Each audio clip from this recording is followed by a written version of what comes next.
Ladies and gentlemen, I welcome you all back to this second session. We will continue with this afternoon's three honorary doctors that we have started. For those of you who haven't been with us earlier, I suppose that some new people came in the room. My name is Mattias Martinsson and I'm the Dean of the Faculty of Theology, and I have the privilege to chair these very special lectures. And there will be an opportunity for at least one or two questions after the lecture.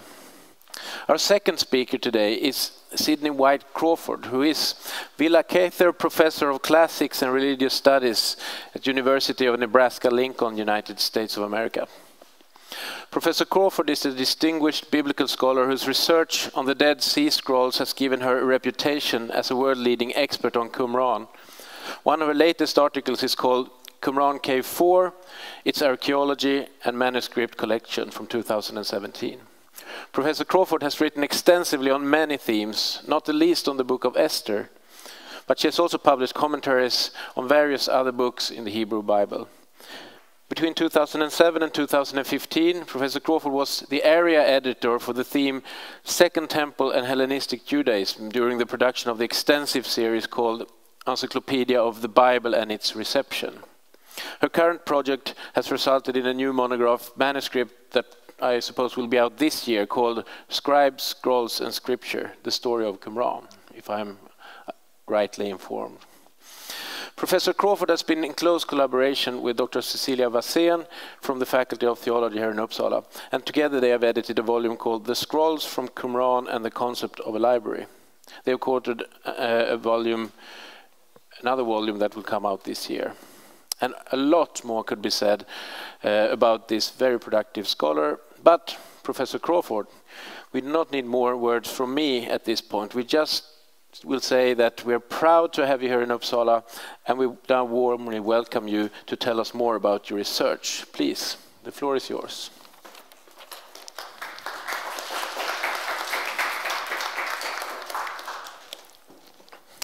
Distinguished colleagues and esteemed guests, I'm very grateful for the high honor that Uppsala University is bestowing upon me, and I would like to thank you for the gracious hospitality you have extended to my husband Dan and me during our visit. I would especially like to acknowledge the hospitality and friendship of my dear colleague Cecilia Wassén, with whom I share a passion for the study of the Dead Sea Scrolls. And so that will be my topic for today, the history of Qumran and its library, a new synthesis. The discovery of the Dead Sea Scrolls, beginning in 1946 in a small cave on the northwest corner of the Dead Sea, has been called the most important archaeological discovery in the Eastern Mediterranean world in the 20th century. It has certainly revolutionized the fields of Hebrew Bible, ancient Judaism, and early Christianity, with wide ramifications in the fields of textual criticism, the history of the biblical texts, the history and literature of Second Temple Judaism, and the development and thought of the early Christian community. This afternoon, I would like to focus on a small piece of the history of Second Temple Judaism, that of the Qumran Scrolls themselves. Dead Sea Scrolls is an umbrella term for several separate caches of manuscripts from various sites in the Dead Sea region, from Wadi Dalia in the north to Masada in the south. I will be focusing on the largest find, the manuscripts found in the 11 caves in the area of Cryptic Qumran, an archaeological site on the shores of the Dead Sea, and here it is highlighted on your slide. These manuscripts are known as the Qumran Scrolls. They comprise approximately 10,000 fragments that have been reconstructed into 800 to 900 separate manuscripts. The languages found in these fragments are Hebrew, Aramaic, and Greek, and they range in paleographical date from the mid-3rd century BCE to the 3rd quarter of the 1st century CE. The nearest archaeological site to the caves in which these scrolls were discovered is the small site of Cryptic Qumran, located on a plateau above the Dead Sea, which lies to the east. Qumran, which was excavated by Roland Deveau of the French Biblical School in Jerusalem in the 1950s, had 3 phases of occupation. The first is a small Iron II period outpost during the last decades of the Kingdom of Judah in the 7th to 6th centuries BCE. The site was abandoned for several centuries before being occupied, according to Deveau, approximately 140 BCE. That Second Temple period occupation phase ended with a violent destruction by Roman soldiers in 68 CE during the Great Jewish Revolt against Rome. During a short third phase following the destruction, it was a military outpost and then a refugee camp, which trickled to an end in the middle of the 2nd century CE. The site then lay abandoned until the 20th century.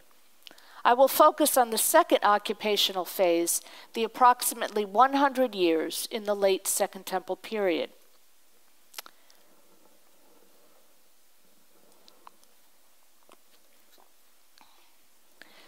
Qumran is an anomalous site in Second Temple Judea. It contains no private family dwellings, but only public rooms. It is a very poor site. That is, the architecture is very simple. There are no decorative elements such as mosaics or frescoes. The pottery is plain, undecorated, and utilitarian, and there are no luxury goods such as jewelry or imported glassware. Further, there is no evidence for the presence of women in the buildings. The elaborate water system, built to supply water to the inhabitants during the hot, dry summers of the Judean desert, contained a large percentage of stepped pools that could have functioned as mikvaot, indicating a Jewish population with a deep concern for maintaining ritual purity. Finally, the large cemetery to the east of the site contained approximately 1,200 graves, the vast majority of which contained male skeletons buried in exceedingly simple graves with no associated grave goods. The most anomalous and important aspect of the archaeology of Qumran is the scrolls themselves. The 11 caves in which the scrolls were discovered were all within walking distance of Qumran. The farthest, cave 3Q, is 2 kilometers away, and caves 4Q through 10Q are part of the archaeological landscape of Qumran itself. This latter group of caves are man-made, excavated out of the soft marl on the plateau on which the buildings of Qumran sit, and they are impossible to access without the knowledge of the inhabitants. The pottery found in the caves matches that found in the buildings in time period, types, and manufacture. One specimen of jar, the whole-mouthed cylindrical jar with a close-fitting bowl-shaped lid, was found in large quantities in the caves and at the site. Since some of the scrolls removed from caves 1Q and 11Q were found stored in these jars, they became known as scroll jars. All of these connections assured Deveau that the site of Qumran and the scrolls found in the caves were connected, and that he was justified in using the scrolls to interpret the site. While he was excavating Qumran, the first scrolls to be discovered were being deciphered and interpreted. While some of these scrolls were biblical texts, for example, the 2 scrolls of Isaiah found in cave 1Q, several seem to be the literature of a sectarian community that had separated itself from the rest of Judaism. The characteristics of this sectarian community, as laid out in their scrolls, led early scholars, beginning with Eliezer Sukenik of the Hebrew University, to identify the sect with the Essenes. The Essenes were one of 3 philosophical schools described by Josephus as flourishing in the late Temple period, along with the Pharisees and the Sadducees. Based on this identification, early Qumran scholars such as DeVoe, J.T. Millick, and F.M. Cross constructed a master narrative for the scrolls and the site of Qumran known as the Qumran-Essene hypothesis. This master narrative of the history of the Qumran sect intertwined the contents of the sectarian texts, in particular the Damascus document, the Pesharim, the Serach HaYahad, or community rule, and the Hodayot, or thanksgiving hymns, and the archaeology of the site of Qumran, and held sway in Qumran scholarship until the 1980s. The Qumran-Essene hypothesis stated that Qumran was the main, if not the only, Essene settlement, founded circa 150 to 135 BCE, because of opposition by the Essenes, led by their founder, the Teacher of Righteousness, to the Hasmonean takeover of the high priesthood in the mid-2nd century BCE. Although attempts were made to identify the Teacher of Righteousness, he remained elusive. However, the wicked priest was identified with Jonathan, the first Hasmonean high priest. Because of the antagonism between the Teacher of Righteousness and the wicked priest, the Essenes left Jerusalem, or were driven out, and established Qumran as their desert retreat center.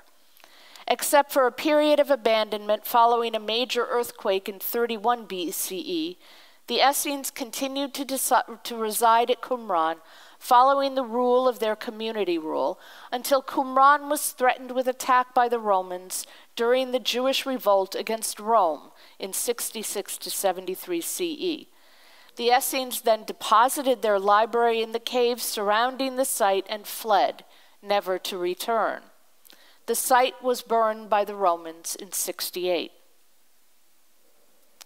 Now, this Qumran-Essene hypothesis has been critiqued as presenting too simplistic a reading of both the textual evidence and the archaeological evidence. The sectarian texts were read as if they were historical narratives, presenting a straightforward picture of the sect's origins, rather than texts replete with metaphor and symbolism and saturated with the language of the classical scriptural texts of Israel, making them ideological constructions instead of literal historical accounts. The archaeological evidence had been interpreted by DeVoe in light of the sectarian texts emerging from the caves. While it was methodologically appropriate to take the scrolls as one piece of the archaeological evidence of the site, the flaw came when DeVoe stretched the archaeological evidence to fit the emerging historical narrative. For example, it is now generally agreed on the basis of the archaeological evidence that Qumran was not settled until the first quarter of the 1st century BCE. However, because DeVoe wanted the archaeology to fit with the narrative that the Essenes departed Jerusalem and founded Qumran during the time of the early Hasmoneans, he pushed the foundation of Qumran back almost a generation. These methodological mistakes have led in the last 3 decades to various reevaluations of both the textual and the archaeological evidence from Qumran. The redating of the foundation of the site of Qumran by Magnus to the first quarter of the 1st century BCE has been decisive in this regard. If the site was founded not at the start of the Hasmonean dynasty, but in its middle during the reign of Alexander Jannaeus, which was 103 to 76 BCE, then the chronology of the origins of the sect as coterminous with the building of the settlement would have to be drastically revised or abandoned. Both alternatives have been proposed. On the archaeological side, beginning with Norman Gold, attempts have been made to disassociate the scrolls from the site, leading to proposals that Qumran was in fact either a military fortress or a rural estate or a pottery manufacturing center or a seasonal industrial complex tied to Jericho. The fact that none of these proposals have won wide adherence points to their methodological weakness. The scrolls in the caves are an integral part of the archaeology of the site and must form a central piece of its interpretation.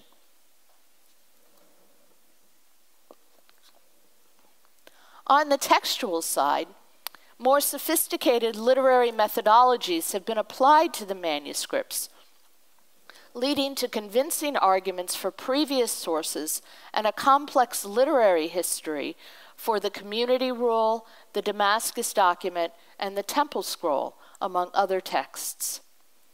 The full publication of the Cave 4Q corpus has led to the recognition of the varied nature of the Qumran collection.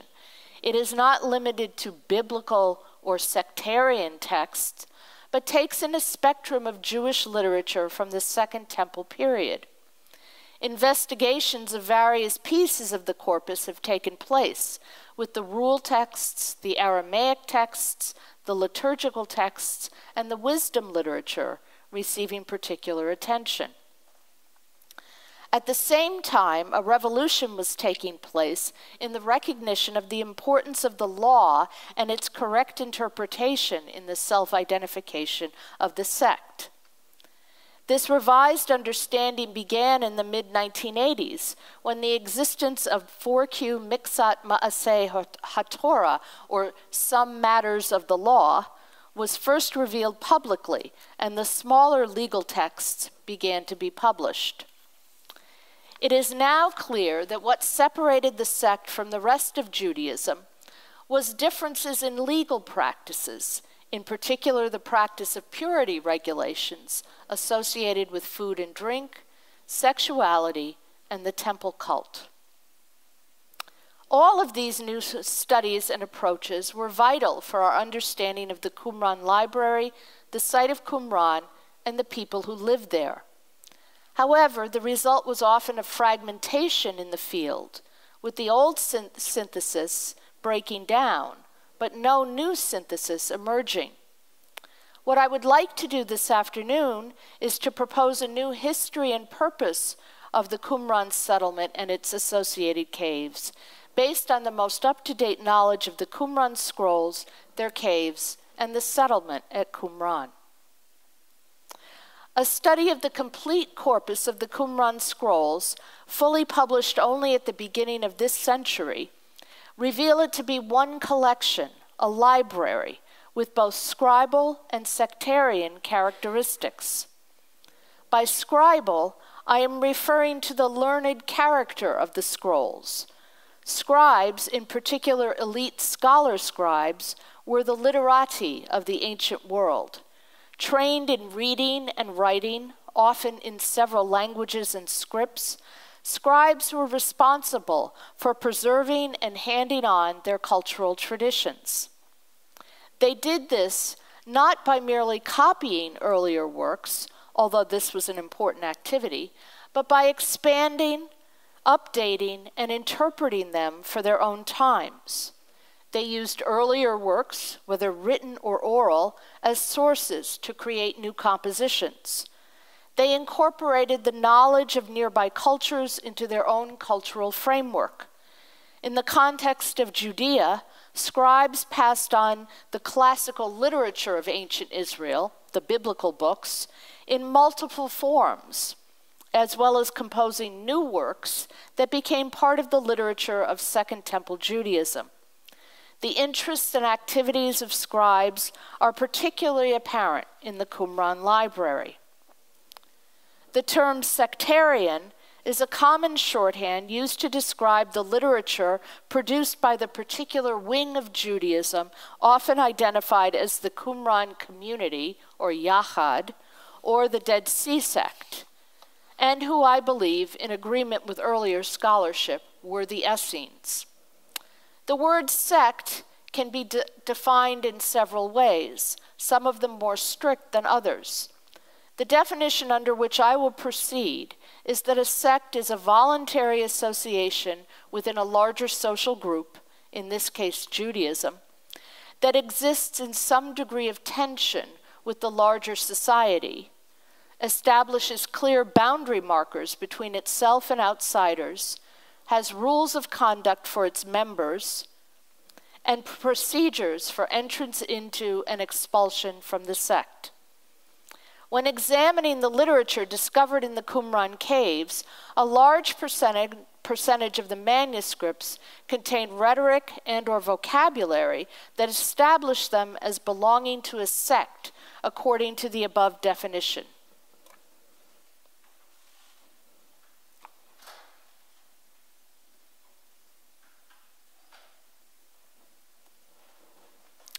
Turning to the Qumran Scrolls, I will be using 4 categories to divide the scroll collection: the classical or biblical literature of ancient Israel, the sectarian texts, texts affiliated with the sectarian texts, and general Jewish works composed in the Hellenistic Roman period. The term classical literature refers to the literature of ancient Israel that was composed by the end of the Persian period. From the perspective of the time period of the Qumran settlement, this literature comprises the traditions handed down from the distant past, which carried a high status not only for the wing of Judaism represented in the scroll collection, but for all of Judaism.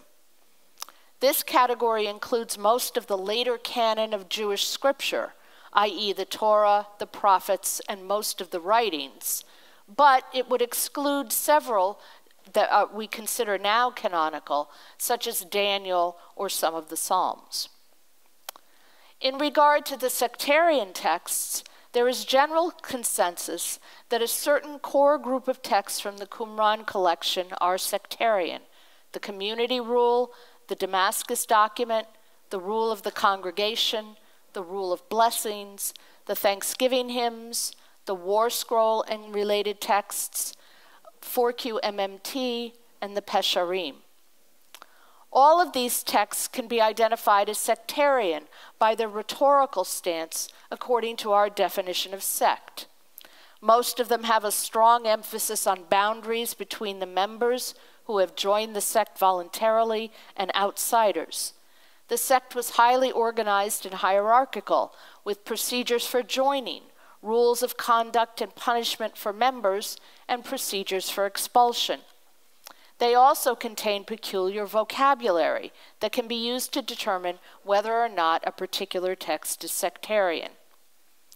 The term affiliated texts is used to designate those works which do not contain clear sectarian markers, but which do contain ideas or concepts that are congenial to the sect. These are works that fall into the gray area between sectarian and non-sectarian. The texts that fall into this gray area, including many of the Aramaic texts, form a constellation of texts with affinities to the Qumran movement. Some of these works were known prior to the discovery of the Qumran Scrolls, e.g. the books of Enoch and Jubilees.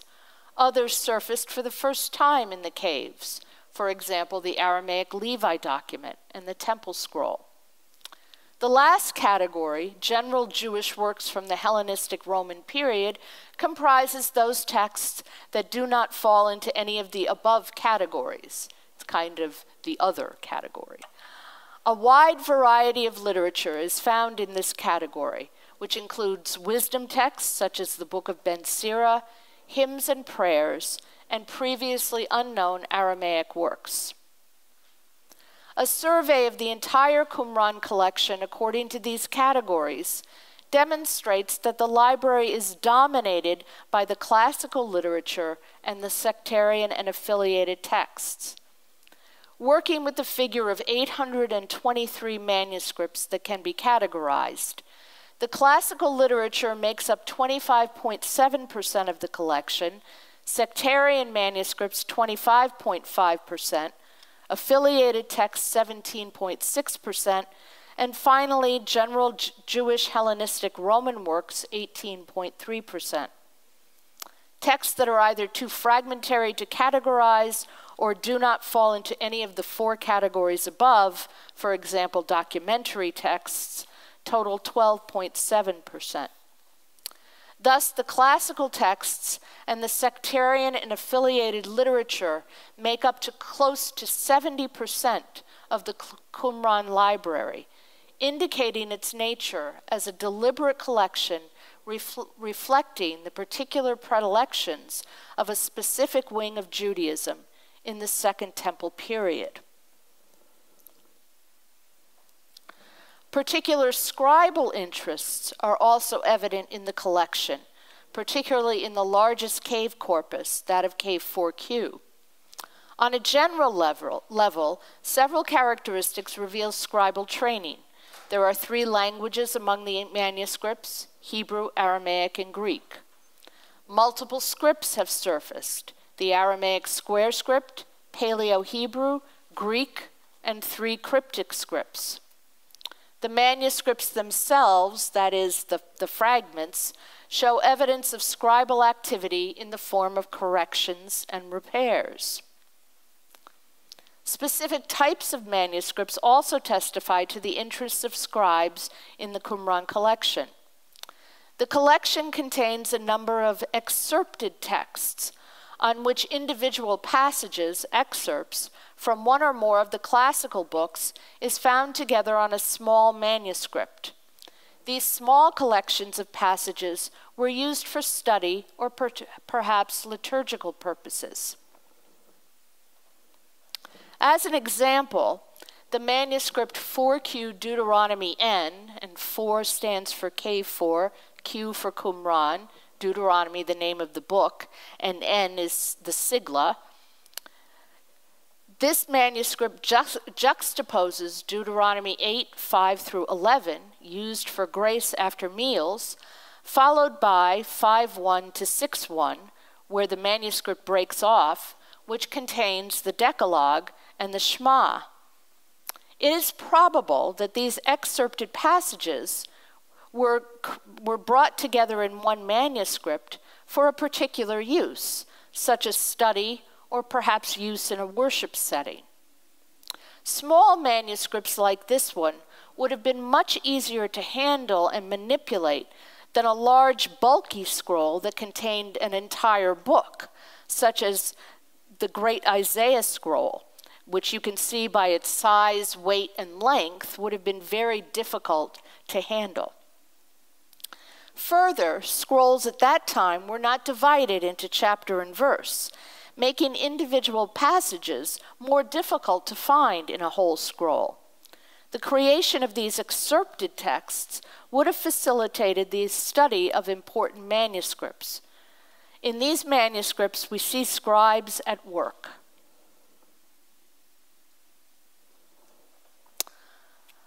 A second group of manuscripts betraying scribal interests are the calendars and mishmarot. The study of time and the seasons is a peculiarly scribal preoccupation, and the number of calendar texts found in the Qumran library demonstrates the learned nature of the group that collected it.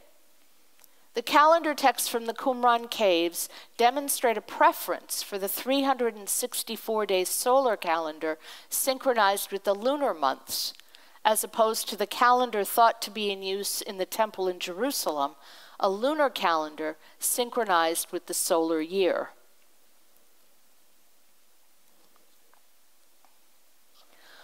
A small but important subsection of the non-sectarian corpus are the esoteric texts. The term esoteric texts refers to works that are concerned with the scholarly ephemera of the Second Temple period, matters of interest only to scholar scribes trained in astrology, magic, and divination. There are 3 manuscripts whose primary concern is astrological or physiognomic knowledge. 4Q horoscope, which is actually better described as zodiacal physiognomy. 4Q zodiology and brontology, Aramaic, which is a zodiac but also tells you how to read the signs in the thunder. And 4Q horoscope, Aramaic, which is also a physiognomic text. There is also a single manuscript with the fragmentary remains of an Aramaic magical book, 4Q Magical Booklet Aramaic. The presence of these 4 documents in the Qumran library indicates the research interests of scholar scribes, like the calendar texts. Further evidence for the presence of scribes in the Qumran settlement comes from lists found in Cave 4Q. 4Q 399 is a list of false prophets in Aramaic, and 4Q 340 is a list of netanim, or temple servants. A common activity for scribes throughout the ancient Near East and Greco-Roman worlds was the compiling of lists of various types of scholarly knowledge. These 2 lists are of the same type, works of scholarship in which a scribe has collected the biblical data on a given topic. The presence of cryptic texts or esoteric scripts in the Qumran collection also testifies to the elite scribal nature of the collection. There are 3 cryptic scripts recognized in the Qumran manuscripts: Cryptic A, Cryptic B, which has only been partially deciphered, and Cryptic C, which has not been deciphered at all.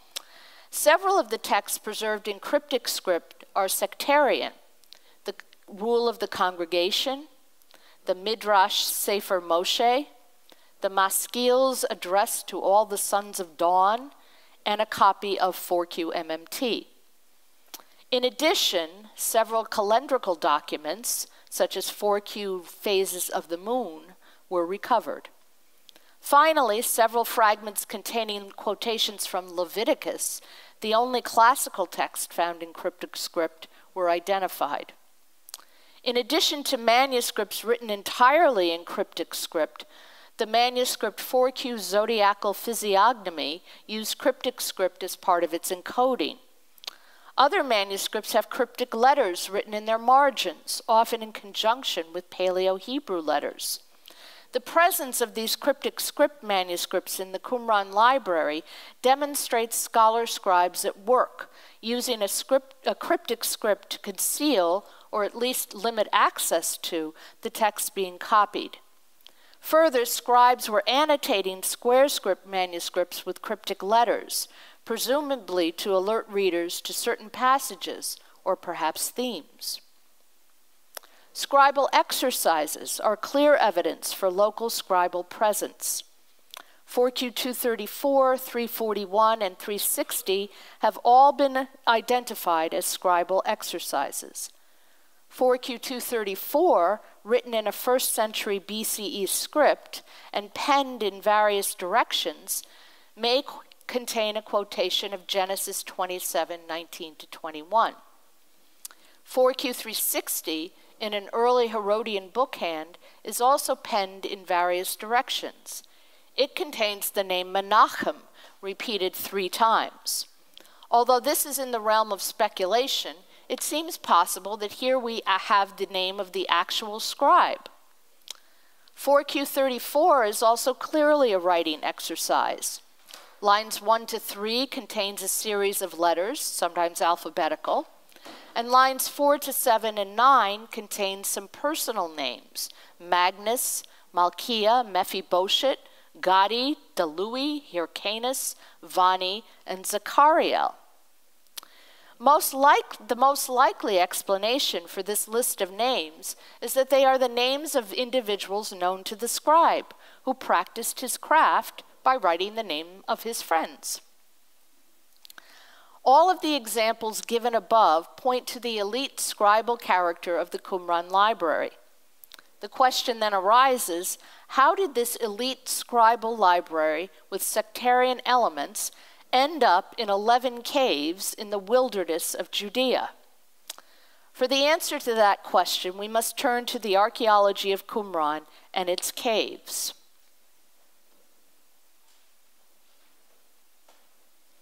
We have noted above the peculiar features of Khirbet Qumran: the public or communal nature of the architecture and the lack of private quarters, the presence of a large number of mikvaot, indicating a high level of concern for ritual purity, and the almost complete absence of evidence for the presence of women at the site. To this may be added the discovery of what seems to be the preserved remains of ritual meals, animal bone fragments mixed with ashes and potsherds deposited outside the buildings and in the open spaces at the edges of the site. These peculiar features indicate an all-male Jewish group living a communal lifestyle concerned with ritual purity and carrying out certain prescribed ritual activities. All of these features support the Essene identification extrapolated from the Sectarian Scrolls. That is, while its archaeological characteristics do not identify the sect as Essene, their features are compatible with Essene occupation. That description, however, does not account for the Qumran library or its presence in the caves. A preliminary question to ask would be whether or not the archaeological remains lend any support for a scribal presence at Qumran. The answer is that there is evidence for the presence of scribes at Qumran. As many as 8 inkwells were discovered in the debris, and Cave 8, 8Q, one of the man-made caves located at the foot of the Marl Terrace, contained over 100 scroll tabs and ties, indicating some kind of maintenance work on scrolls. Room 30, one of the long communal rooms of the main building, contained plastered benches and tables, and a water facility, which led DeVoe to identify it as a building in which scrolls were copied. In addition, a bronze needle was found in its debris. These accoutrements are indeed, as DeVoe argued, compatible with scroll preparation and copying. Finally, rooms 1, 2, 4, and 13 in the main building can be tentatively identified as a library complex. Thus, there are elements in the archaeological remains of Qumran that allow us to argue that among the inhabitants were scribes at work on manuscripts. The presence of scribes at Qumran, however, does not account for the quantity of scrolls, which constitute the largest library ever found in ancient Palestine, far larger than would normally be associated with a site the size of Qumran. A scribal presence also does not explain how and why the scrolls were deposited in the caves. According to their paleographical dates, approximately 25% of the manuscripts are older than the settlement and had to have been brought in from outside. Further, scientific tests performed on a small number of manuscripts indicate that some of them were copied outside the vicinity of the Dead Sea. Thus, a percentage, perhaps a majority of the Qumran scrolls were not manufactured or copied there, but were brought to the settlement from elsewhere. In recent years, certain scholars have proposed that Qumran served as a collecting point for manuscripts belonging to the Essene movement in Judea, thus accounting for the manuscripts originating outside of the settlement. I find this suggestion appealing and would add that Qumran was established by Essene leaders to serve as the main library and repository of their movement. Qumran would have been staffed by scholar scribes and other members who supported them and the settlement. Their work of composing and copying sacred scrolls would have required of them a constant concern for a high degree of ritual purity, even beyond that demanded by the Essene way of life. This would account for the large number of mikvaot and the absence of women at the settlement. However, that still leaves us with the question of the caves and how and when the scrolls were deposited in them. The answer to that question, I believe, lies in the physical nature of the caves themselves and the archaeological configuration of the deposits found in them. The caves fall into 2 different physical groups. The first group, Cave 1Q, Cave 2Q, Cave 3Q, 11Q, and a recently discovered cave, Cave 53, are located in the limestone cliffs at some remove from the settlement. They are natural caves formed by seismic activity in the region and are extremely difficult to access, dark and often damp, and with uneven floors and a low ceiling. I think you can kind of see that best on this slide. They are only appropriate for storage of some kind, certainly not habitation or even daily visits. In these caves, the excavators found many fragments of scroll jars.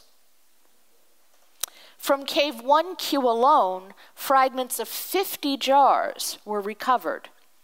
Given the size of Cave 1Q, the jars must have been packed in with little room even to move. These caves, then, seem to have been used for long-term or permanent scroll storage. Taylor has suggested that they were used for scroll burial, which is possible. I would argue that when scroll collections were brought in from outside communities, they were processed into jars at the settlement and stored away into the limestone cliff caves. This scenario would account for the differences in manuscript profile among these caves. For example, it has been noticed that the scrolls in Cave 1Q are statistically older than those in Cave 11Q, while no sectarian manuscripts were found in Cave 2Q. It would also account for the large concentration of scroll jars in these caves and the seemingly permanent nature of the storage. On the other hand, the second group of caves, Caves 4Q to 5Q and 7Q to 10Q, which are marked on this slide, are all man-made caves located within the archaeological landscape of Qumran and connected to the buildings by paths and stairs, indicating regular access and use. I include in this group Cave 6Q, which, although it is a natural cave, is located alongside the cluster of marl terrace caves and matches their profile. These caves, I would argue, were in more active use during the lifetime of the settlement. Caves 4Q and 10Q, a cave complex located across the ravine from the buildings, seems to have been used for short-term scroll storage. That is, the scrolls stored in these caves, perhaps on shelves, as has been argued for Cave 4Q, could have easily been retrieved by the scribes at Qumran for study or repair. These caves would have been a kind of remote shelving for the overflow from their library in the buildings. Cave 7Q through 9Q, another cave complex located south of the buildings, appears to have had other primary functions. Cave 8Q, for example, may have been a scroll repair workshop. These two cave clusters would have been in daily use as extensions of the buildings. However, when it was apparent that a Roman attack was imminent in 68 CE, the scribes of Qumran took thought to rescue their precious scrolls from almost certain destruction. They removed the scrolls from the library complex in the buildings and stacked them into the marl terrace caves, as well as the nearby Cave 6Q. This scenario accounts for the unusual profile of some of these caves. Cave 6Q contained a high percentage of papyrus manuscripts, while only Greek papyri were recovered from Cave 7Q. The final dump was made into Cave 4Q. Any written material that could be gathered from the buildings was left there. This accounts for the presence of documentary texts, scribal exercises, and other ephemera in Cave 4Q. We cannot know for certain if the Essene scribes of Qumran attempted to defend their home or simply fled before the Romans. We do know that the Romans torched the buildings, setting off a conflagration that thoroughly destroyed all organic material at the site. Therefore, it is to those panicked Essene scribes, rushing to save their manuscripts from the Roman onslaught, that we owe the main part of the manuscripts that became known as the Qumran Collection. Thank you for your attention.